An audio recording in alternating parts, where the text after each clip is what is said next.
Hello, everyone. I am Matt Williamson, recording this almost directly after the first padded practice of 2025 Steelers training camp.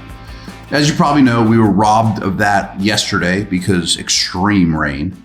They only worked out in a gym and a walkthrough, unfortunately. So for us that were in attendance, or any of you that came up, you got shortchanged yesterday, just the way it goes. St. Vincent's is building a sports complex that has a indoor football field that I assume the Steelers will be using and had something to do with for it's next summer, but that doesn't do us any good now. Anyway, we had a very long, spirited, physical, hot first practice. And I just want to kind of give you my initial response to it. First off, 101 heat index here in Latrobe today. And these are well conditioned athletes, as I'm sure you know. That being said, it's still the first time in a long time every one of these guys has put on a helmet and pads and full gear and did battle. And in this heat, I don't care what you do in the off season. I'm not questioning anyone's conditioning, but this was a test from a stamina conditioning standpoint for everyone out there, without question. It's the first one. It's hot. I'm sure Tomlin is wringing his mustache thinking, oh, this is great. Tomorrow, which will be Thursday, is supposed to be cooler. We might even get some light rain. So maybe we even have some a different challenge there weather-wise. It's not supposed to pour and wash it out, but things change around here very quick. But I thought about taking two approaches to this podcast. I could make it very rosy and spin this thing in a very positive manner, or I could make it in a very concerning, questionable, negative manner. And I'm going to take the second half. I don't know why, maybe just because I'm hot and sweaty. But if I were to take the other response, I would be, and this sends to both sides of the ball, of course.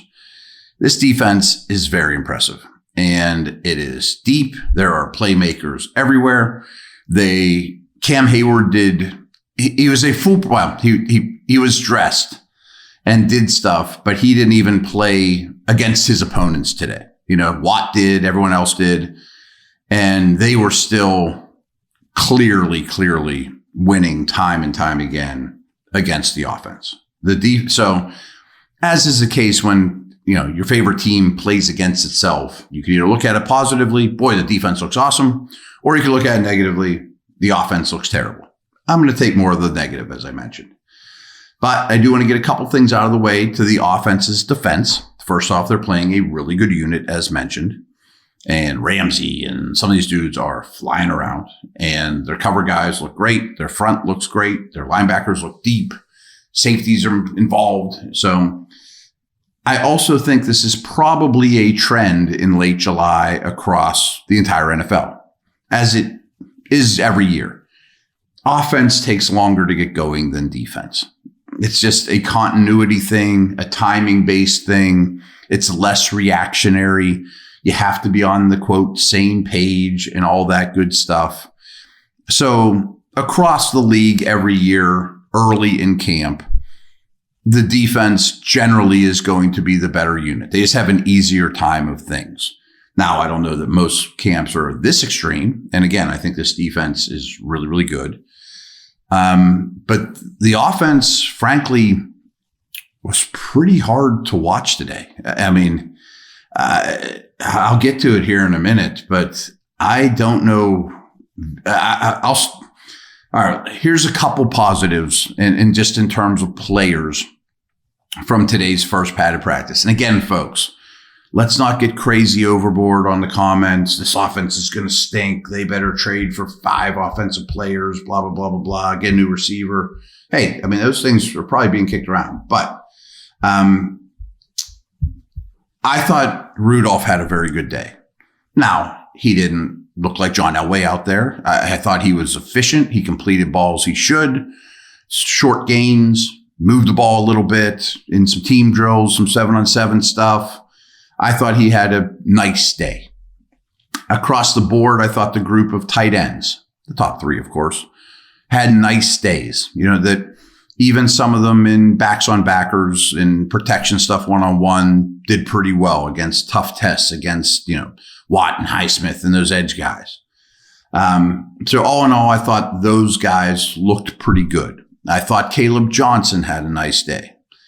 Now, I'm not saying any of these guys looked like world beaters, but Johnson did some good things in protection. He showed a burst. I liked his long speed on display in this situation. But as you're probably figuring out, I'm having a hard time finding positives on offense right now. And we'll get to the negative here in a minute. BetOnline is the world's most trusted betting platform and your number one source for all your sports betting action. With baseball season in full swing, BetOnline has more ways to stay in on the action with latest odds, news, and scores, even live in-game betting while the games are being played. We keep the dog days of summer rolling with the largest selection of odds on everything. Updated odds on MLB, UFC, and boxing to tennis and NFL futures. BetOnline remains the best online source for all your sports wagering info. In between games, head over to the BetOnline Casino with all the top Vegas-style games, including poker and live casino. BetOnline, the game starts here.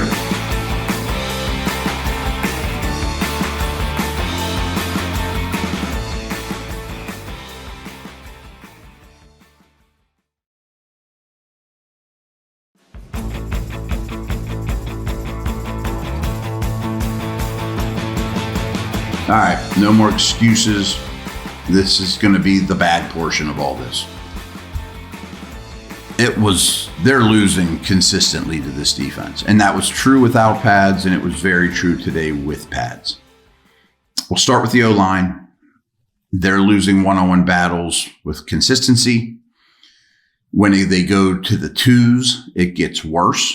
The second team O-line are not blocking the second team defensive front well enough at all. And definitely continuity is probably an issue. I got all the disclaimers out of the way in the first half of the podcast. So it's time to bash them, which I bet is going on right now, a little after dinner in the offensive meeting rooms as we speak. This isn't good enough. And there was even quite a few instances in teams and team drills and things like this where most of the starters on defense came out, but the starters on offense remained. And I mean, there was some in there and there's some overlap, but all in all, the ones on offense were struggling against the twos on defense, just real clunky, not timing and rhythm ever.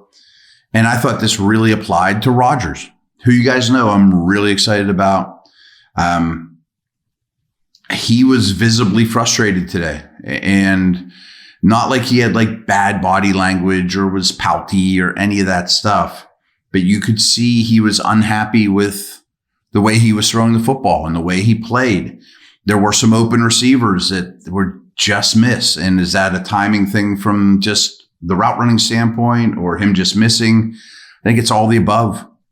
There were a couple instances where a receiver would sit down in zone, flip around, turn his numbers to Rodgers, give him a big target. Rodgers would miss him, throw high, or, just come out of his hand wrong. And you could see him kind of mad at himself. He wasn't barking at teammates. It's their fault. But everything was clunky. Timing was poor. It seemed like from play call to quarterback to execution to completion over and over again, even without the defense being menacing and getting in, causing problems, which of course they did, wasn't there at all. So I can't wait to see how these guys respond tomorrow, because you can definitely see pride, especially with Rodgers, and that this is not good enough. I'm curious how he addresses his teammates, and I'm not that anyone's going to tell me, but what happened on the offensive side of the ball just was not good enough. And we can explain it away with early camp and all the things I said early that, they got 3 good corners and great pass rush and all that stuff. But what also stood out to me too is, again, the tight ends were fine, but the wide receivers not named DK Metcalf, nobody to me was scary or threatening. I mean, today Austin got behind a defense on a one-on-one, and okay, he's fast. We know that. I like Austin, It sure seems to me that they're putting a lot of faith in Ramon Wilson to be a step-up, breakout type guy. Not seeing a lot of signs of that. You know, the Robert Woodses of the world are pretty pedestrian. Like, I just don't know, other than Metcalf, who's very impressive, but wasn't a superstar today, nor was really anyone on offense.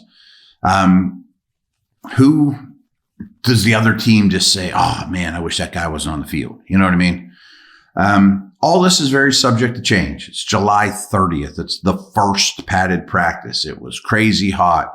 Offense is always going to be behind defense. But I just want you to be aware of both sides of this. Again, I could have made this podcast super positive. Defense looks awesome. They're going to be the best defense you ever saw. Steel curtain, blah, blah, blah. But I took the other side because if things go wrong, I think this year, with the exception of just a rash of injuries or Rodgers crashes and burns, I think it's going to be lack of perimeter playmakers or O-line regression or having to dig into that second O-line. Those are areas of concern for me. And it's not a great time of year to go get reinforcements, nor am I saying blow this whole thing up, get reinforcements. I want this to sound negative, but not too negative. But anyone in attendance today, and there was a lot, including Pat McAfee and NFL Network's here. I mean, this place was hopping on Wednesday. Everyone on the planet would have told you, boy, this offense is much behind this defense as we end July. So that's my report for the day. Take care. Over and out.